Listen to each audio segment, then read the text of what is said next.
Hello friends, are you in a search of question like that कि BTech honours होता क्या है, regular BTech और बीटेक ऑनर्स में डिफरेंस क्या है, और अगर आपके पास बीटेक ऑनर्स डिग्री है तो आपको उसके क्या बेनिफिट्स हो सकते हैं और उसके क्या कुछ डिसएडवांटेजेस भी हो सकते हैं।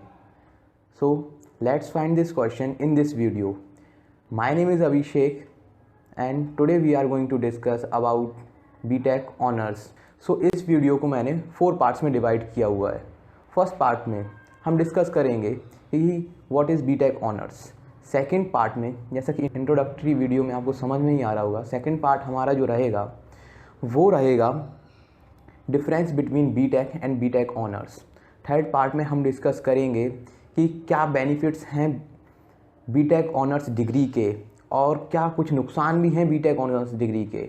और फोर्थ पार्ट में मैं आपको बताऊंगा बहुत ही इम्पॉर्टेंट जानकारी, वो ये है कि आप बीटेक ऑनर्स डिग्री प्राप्त कैसे कर सकते हैं, हाउ टू अचीव आप BTech honours degree with regular BTech. चलिए तो शुरुआत करते हैं इंट्रोडक्शन से। तो जैसा कि नाम से ही साफ साफ हो जा रहा है, BTech and honours. BTech stands for engineering and honours something with a respect. So अगर हम इन दोनों को कंबाइन कर दें तो बीटेक ऑनर्स मतलब कि आपने इंजीनियरिंग की हुई है कुछ रिस्पेक्ट के साथ, you are having something more than regular BTech.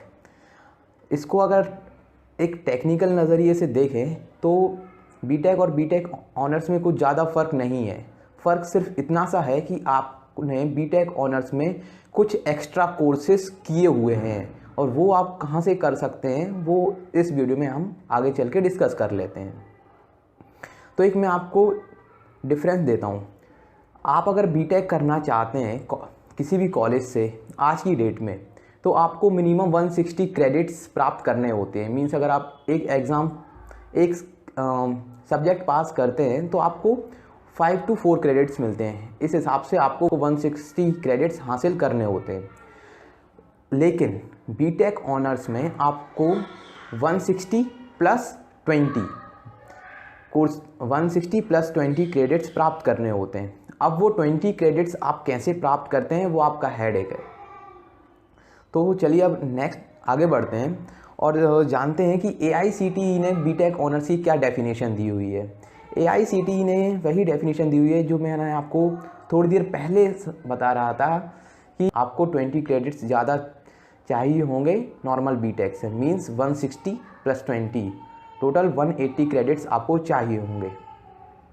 हम देखते हैं कि इंजीनियरिंग एजुकेशन है वो आज की डेट में हमारे इंडिया में प्रोमिनेंट एक एजुकेशन सेक्शन है। मीन्स अगर आप इंजीनियरिंग कर सकते हैं या फिर आप मेडिकल कर सकते हैं या फिर आप कॉमर्स कर सकते हैं, या फिर वैसे ऑप्शन तो बहुत सारे हैं बट डोमिनेंट 2 ही करते हैं, इंजीनियरिंग या मेडिकल।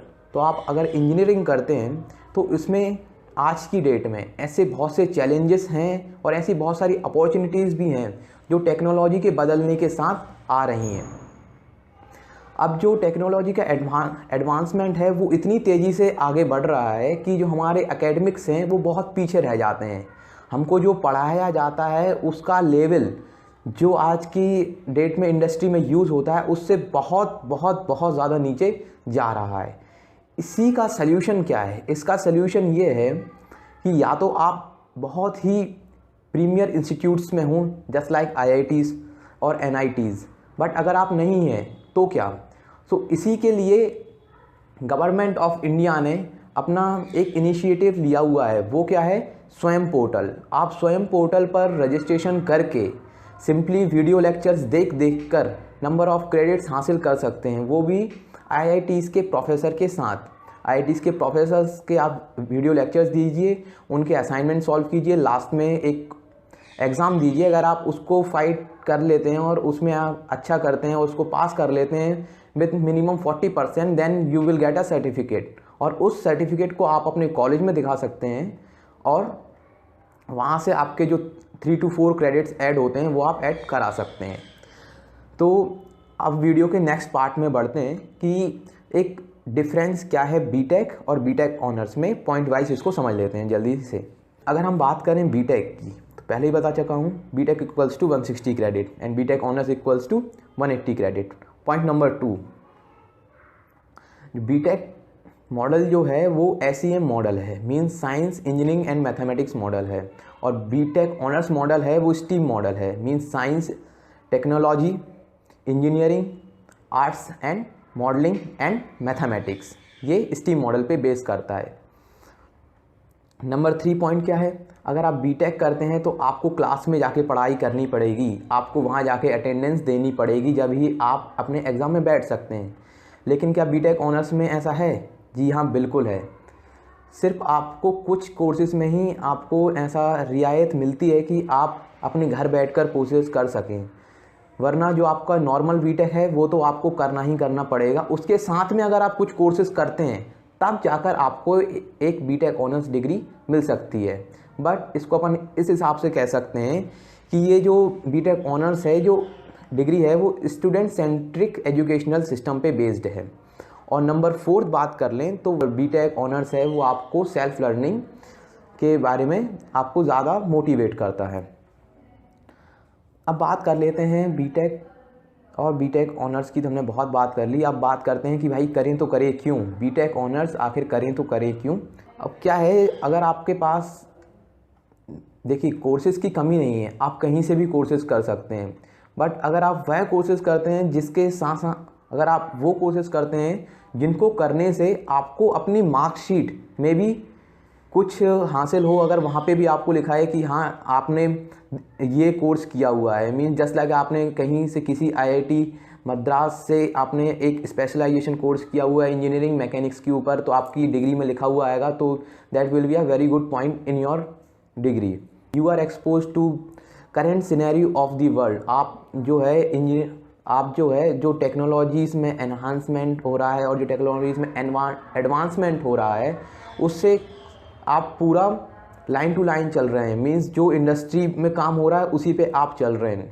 जैसे कि एग्जांपल ले सकते हैं आप 3D प्रिंटिंग में, जो कि पहले यूज़ होता था जस्ट लाइक कि इंजीनियरिंग वर्कशॉप में लोगों को सिखाया जाता था पैटर्न मेकिंग वगैरह वगैरह। आज वो क्या इंडस्ट्री में यूज़ होता है? बिल्कुल नहीं। इंडस्ट्री अगर उस हिसाब से काम करेंगे तो उनका प्रोडक्शन बहुत गिर जाएगा। इसीलिए 3D printing, just you have to give the commands with the computer edit software और आपका प्रोडक्ट तैयार है। कितने प्रोडक्ट करना तैयार वो आपके ऊपर डिपेंड करता है, बट एक ईजी प्रोसेस है। मीन्स सब कुछ का आर्टिफिशियल इंटेलिजेंस और कंप्यूटर बेस्ड एजुकेशन सिस्टम आगे बढ़ रही है, और इसी का एग्जाम्पल हम देख सकते हैं बीटेक ऑनर्स में। क्यों? क्योंकि आपको सेल्फ लर्निंग की हैबिट को बढ़ावा मिलता है। पॉइंट नंबर 2 ये कह सकते हैं कि स्टीम जो मॉडल है वो वर्ल्ड का बेस्ट एजुकेशन मॉडल माना जा सकता है। इसमें आपको एक्सपेरिमेंट भी कराते हैं और साथ में जो नए कोर्सेज़ हैं उससे भी आपको इंट्रोडक्शन करा दिया जाता है। नॉर्मल बीटेक में आपको BE के मुकाबले ज़्यादा एक्सपेरिमेंट कराए जाते हैं। सेल्फ लर्निंग की अप्रोचेस की वजह से हमारे अंदर भी कॉन्फिडेंस आता है और एक एम्प्लॉयबिलिटी जो हमारे स्किल है उसमें भी ग्रोथ होती है। तो ये भी एक बहुत अच्छा पॉइंट है कंसीडर करने वाला कि हमको बीटेक ऑनर्स क्यों करनी चाहिए। इससे हम बहुत सारी स्किल्स को भी या फिर हमारी बहुत सारी हैबिट्स को भी हम बहुत अच्छे से बढ़ा सकते हैं। जस्ट लाइक सेल्फ लर्निंग हो सकता है, रीजनिंग स्किल्स हमारे बहुत अप जा सकते हैं, हमारा मैथमेटिकल बहुत अप जाएगा, हमारे कैलकुलेशन में बहुत अच्छी इंक्रीज़ होगी, एक्यूरेसी भी हमारी बढ़ेगी ही बढ़ेगी। और main thing is design and critical thinking. जो कॉलेज में क्या होता है कि पुराने साल के पेपर्स रिपीट होते हैं और बच्चों को ज़्यादा डिफ़िकल्टी नहीं होती एग्ज़ाम पास करने में। बट अगर आप कोई ऐसा कोर्स करते हैं जिसके बारे में आपको कुछ भी इन्फॉर्मेशन नहीं है और कुछ भी मटेरियल आपको प्रोवाइड नहीं किया गया हो, जो क्लास में पढ़ाया है वहीं से पेपर बनना हो, और वो भी एक न्यू तरीके के क्वेश्चंस फ्रेम करे जा रहे हों, तो आपको भी मज़ा आएगा कि हाँ ठीक है, आज हम कुछ अच्छा सीखते हैं, कुछ नया सीखते हैं, और उसके सीखने के साथ साथ उसका प्रैक्टिकल यूज़ पे उसके बेस्ड कुछ प्रॉब्लम करते हैं। अब बात करते हैं कुछ डिसएडवांटेजेस की। क्या है इसके कुछ डिसएडवांटेजेस हैं? अगर आप एक पढ़ने वाले विद्यार्थी हैं तो मुझे नहीं लगता कि कुछ डिसएडवांटेजेस हैं, बट फिर भी सबसे बड़ा डिसएडवांटेजेस एक ही हो सकता है कि ये बहुत टाइम कंज्यूमिंग प्रोसेस है और एक बहुत लंबी प्रोसेस है। आपको अपने सेकेंड ईयर से ही इस प्रोसेस में भिड़ना होगा।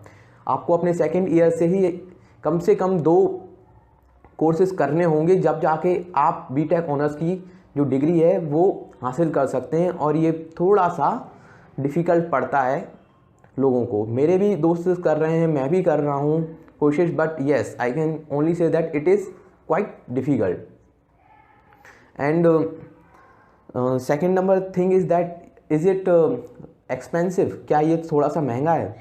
मैं नहीं मानता कि ये ज़्यादा महंगा है, क्योंकि अगर आप इसको करते हैं तो पर कोर्स आपको एग्ज़ामिनेशन फ़ीस लगभग 1000 रुपीज़ देनी होती है, जो कि IITs में जाती है जब जाके आपका ऑनलाइन एग्ज़ामिनेशन होता है, और उसके बाद आपको सर्टिफिकेट उसका मिल जाता है। और अगर आप उस सर्टिफिकेट को पास कर लेते हैं तो मैक्सिमम जो कॉलेजेस हैं वो आपका पैसा रिफ़ंड कर देते हैं। अगर आप अपने कॉलेज में जाएंगे और उनको शो करेंगे कि I have this certificate from the NPTEL और Swayam, then they will easily refund your money. अब बात करते हैं सबसे स्पेशल पॉइंट की कि इसको करना कैसे चाहिए। तो मैं कुछ स्टेप वाइज इंस्ट्रक्शंस दूंगा जो मैं फॉलो कर रहा हूँ, वही मैं चाहता हूँ कि आप भी फॉलो करें, then it will be a great. अगर आप फर्स्ट ईयर में हैं तो सबसे पहला आपका ये रहेगा कि आप अपने एग्ज़ामिनेशन सेक्शन में जाकर, जहाँ से भी आप अपना बीटेक कर रहे हैं वहाँ के एग्ज़ामिनेशन सेक्शन में जाएं और वहाँ से पता करें कि आपके कॉलेज में किस ईयर से आप अपनी मार्कशीट में एक्स्ट्रा क्रेडिट दे सकते हैं। मतलब अगर आप बाहर से कोई कोर्स करते हैं तो आपकी मार्कशीट में किस ईयर से वो एक्स्ट्रा क्रेडिट्स काउंट होना चालू हो जाते हैं। जस्ट फॉर एग्जांपल मेरे कॉलेज में सेकेंड ईयर के बाद ये क्रेडिट्स काउंट होना स्टार्ट हो जाते हैं।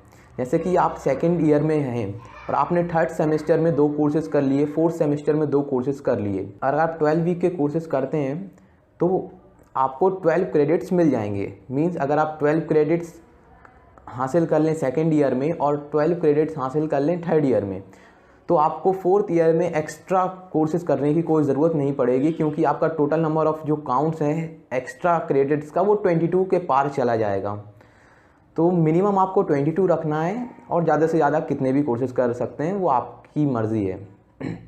तो यही एक टिप है कि आप ऑनवर्ड सेकेंड ईयर से ही अगर इसमें लग जाते हैं तो बहुत ईजी रहेगा। तो फ्रेंड्स, ये था डिस्कशन बीटेक ऑनर्स के बारे में। और अगर आप चाहते हैं कि इसके बारे में मैं कुछ और ज़्यादा एक्सप्लेनेशन दूं या फिर कुछ और ज़्यादा रिसर्च इसके ऊपर करूं कि इसको क्यों करना चाहिए, क्यों नहीं करना चाहिए, तो प्लीज़ कमेंट करके ज़रूर बताइएगा। और प्लीज़ वीडियो को लाइक, शेयर एंड सब्सक्राइब ज़रूर कीजिएगा। मेरा नाम था अभिषेक और आप देख रहे थे प्रैक्टिकल नॉलेज। Thank you.